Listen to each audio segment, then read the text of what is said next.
Hello, friends, and welcome to another episode of Willis, Wit, and Wisdom. My name is Eric Willis, And I'm Bob Willis. and today we are going to be answering a question that came in reference to words and how you talk to grievers and things like that. But, Dad, you want to set this up and take us Mhm. away? Yeah, I will do that because it's quite common for people to ask, what do I say after a person dies? What do I say to the family? Or what do I not say? And in fact, I would like to cover what not say first because I think that's real important. Please do not say, I know just how you feel, because that's impossible. We can never know just how someone feels because I know it feels in the airspace, but it's impossible for us to know because we did not walk in that relationship. So it's best not to say, I know just how you feel. And of course, it's best to say, it's been 6 months and you should be over this by now. So we should not give them a time frame of when they should be over it. Because if you followed me for any length of time, I do not think we ever get over it. We learn to deal with our grief day by day, moment by moment, but we should not expect to get over it. I've gotten over a cold, but you don't get over grief. We somehow get through it. And I've actually heard people say, just after someone dies, well, they're happy now. Well, weren't they happy with Yeah, me? that Well, implies that we did something that, or they yeah, weren't happy with us, and yeah. yeah, yeah. It's like they graduated. Finally, they're happy. Well, that that hurts. That takes away a value that we have that we're putting in with our grief and our relationship. Yeah. So, well, they're happy now. And again, I know it's just a way of not knowing what to say, so we fill it in with what not to say. One of the big ones, Eric, that I find is when people say, well, it was God's will. That one gets all over me Mm. because I have enough trouble trying to figure out what God's will is for my life. And when I insert that God's will is something for someone else because of a death, I think we're out of line. In fact, I've actually told people, well, when someone says it's God's will, why don't you just throat punch them and say, well, I guess that was God's will too, and then walk away. Because, Yeah. that's just a cop out. And I really do.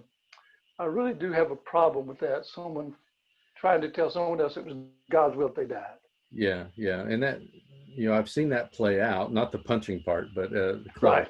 But Yeah. when people try to go theological Yeah. in a conversation about here's why they died, well, the fallen world Right. this and sin Right. that, and people in grief don't need a theological treatise. Right. They're on the heart level. They're not on the head level. Mhm. So yeah, I agree with you. That's bad. But there are some things of what not to say. But on the flip side, there are some things that would be valuable to say Okay. when you're talking with a griever. Uh, One of the best approaches when there's been a loss, if you can come to someone and you get in a private setting with them one on one, and you can tell them, I'm wanting to know what happened if you want to tell me. In other words, I'm here. You can tell me what happened. It's okay. It's almost like giving them permission to talk. Mm. Some are ready to talk, some are not, but we give them permission to say, I'm here if you want to talk about it, instead of just saying, what happened? Yeah. Because it may be that they may feel like you just want to be the first one with the news so you can hit the streets. Okay. Mm. And unfortunately, that does happen. Yeah. Yeah. People want to know so they can be the first one with the news. But that is not the compassionate approach. The compassionate approach would be, if you want to talk, I'm here to make ourselves available. Yeah, that's great advice, Dad. And the way that I propose that to people is I say, if you were to take a trip out of the country, what would you need in order to get into that other country? Well, you Mm-hmm. need a passport. Yeah. Um, and a passport, you just can't, without a passport, you just can't walk in to a No, different it's country. permission. And it's up to the countries to determine to let you in or not. And the Hmm. same is Right. true relationally. And so when people are grieving or they need someone to come alongside, you don't barge your way into their life and into their Right. stuff. You Right. approach them and you gain passport. Uh, Right. You you, do. you You got ask, it. you let them know that Yeah. you're available, and then Yeah. let them engage. Right. That's a good illustration because it is permission to enter. Is what it amounts to. Let me enter your space. And if you want to talk about it, I'm open to that. And something very valuable too in conversation after a loss is mention the name of the person who died. That Yeah, sounds so simple. Names do not die. So mention the name of the person who died. I believe that is so valuable yeah, because, the person, the family members know how important that person was to them. What helps them is knowing how important they were to someone else. mhm, So we talk about memories. That is what we can do for people after a death. Talk about memories because it almost lifts up the family when they realize this was an important person. They touched the life of someone else, yeah, and that's value. That's adding value at a difficult time. Families remember that part. yeah, absolutely. You kind of touched on it just a second ago, Dad, when you said that some people, rather than gaining passport, they just say, "Hey, what's going on? What Right. happened? Tell me more." Yeah. And Right.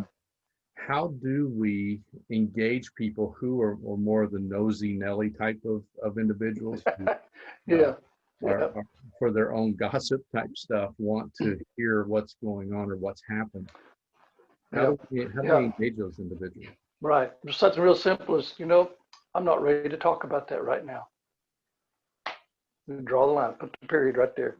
I'm Yeah, not ready to talk about it. And if they keep pushing, I am not ready to talk about it. yeah, Because we get that choice. And as a griever, we have to protect ourselves. I believe that grievers need to talk. It's just that we have to find that opportunity, the right person, the right opportunity to express it.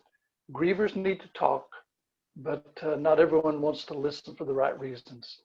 Again, if you follow me long, you realize that grief is on the inside, mourning is when it's expressed.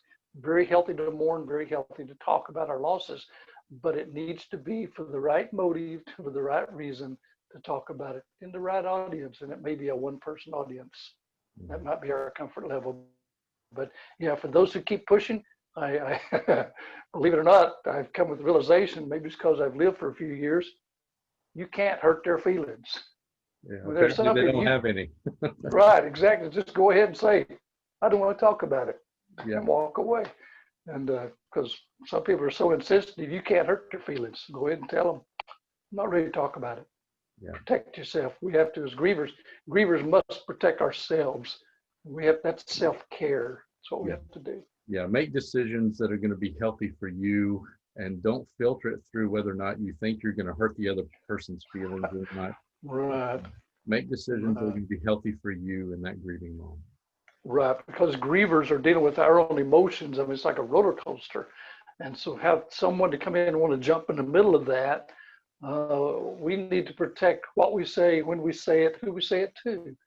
Because again, there are those who are there with their heart that are saying, if you're ready to talk, I want to hear it. That's a special person. That's a treasure. So you need to keep that person's telephone number handy and call them. Say, hey, you remember when you said I could talk to you? I'm ready to talk. That's good. That's a good number. That's good. Anything else as far as the words, what to say, what not to say? Um, you covered a lot of ground. Well, something that I I want to touch on here. It's a little bit personal with it because some people will say, well, they would not want you to cry. In other words, they're saying dry it up. Mm, And I disagree with that. mm, Uh, when you come to my funeral, I want laughter and tears, okay? mm, Laughter and tears. That's a life process is laughter and tears. And so I think that grievers need to talk and we need to cry too, because that weeping, that's the mourning part, is very healthy. So if we say that person would not want you to cry, basically we're saying they do not want what's best for you. yeah. So we need to find that right place. And I say cry around children. You know, if children never see an adult cry, then when a child is wanting to cry, they'll go hide somewhere and cry, or Yeah. they'll cry themselves to sleep under the covers. So children need to see adults be the role model, set the example, and say, this hurts. We can talk about it and we can cry. Yeah. Yeah. What do you say to people Make who need, sense? it does. But what do you say to people who say, well, I've been told I need to be a rock, or I feel like I need to be a rock for the family during Mhm. this time? Yep. And they're not Yeah. expressing, they're not mourning. They're grieving, but they're not mourning. Right. Yeah. And that person around other family members, they're probably right. They may feel like they have that role to be strong. And I would tell them, you do not have to be strong around me. Okay. It's okay if you're not the rock around me, because you cannot be strong all the time. So let's have some time that we talk about feelings so you can be that rock that you need to be and feel like you want to be for your family. So give them the opportunity to do both, to have that strength that they feel like that's a role that they have, but also to be able to find a way and a place to talk about feelings, to kind of get a foundation built for their grief so they continue to grow in it. That's great. Great. Well, this episode of Willis Wit and Wisdom has provided a little bit of that. And so thank you, Dad. And any last words to our viewers today? I'll do a shameless plug. Yeah. Hey, there it is. It says it's a Bob Willis book, A Guide for Grievers. This is my heart in word form. You can get that on Amazon.com, or you can contact me, and I have some copies. I am at rwillis14@cox.net is my email. Email us some questions, some subjects, some topics, things you're interested in. Eric and I would like to address those. Very good. And that is a great book, by the way. So grab that as quickly as you can and work through it. You can connect with me through reclaimleadership.org. You can find my information there at that website and learn more about what God's up to with me and the ministry that I oversee there, reclaimleadership.org. All right, Dad, have a We need great, subscribers. yeah, we need subscribers. We to the need YouTube channel. subscribers. So Yeah. pass this along to your friends, share it on social media, invite people to subscribe to our YouTube channel at the link below. So, Right. All right, guys, thank you very much. Dad, love you. Have a great week. All right. Love you. Bye, And folks. we'll talk to you later. Bye-bye.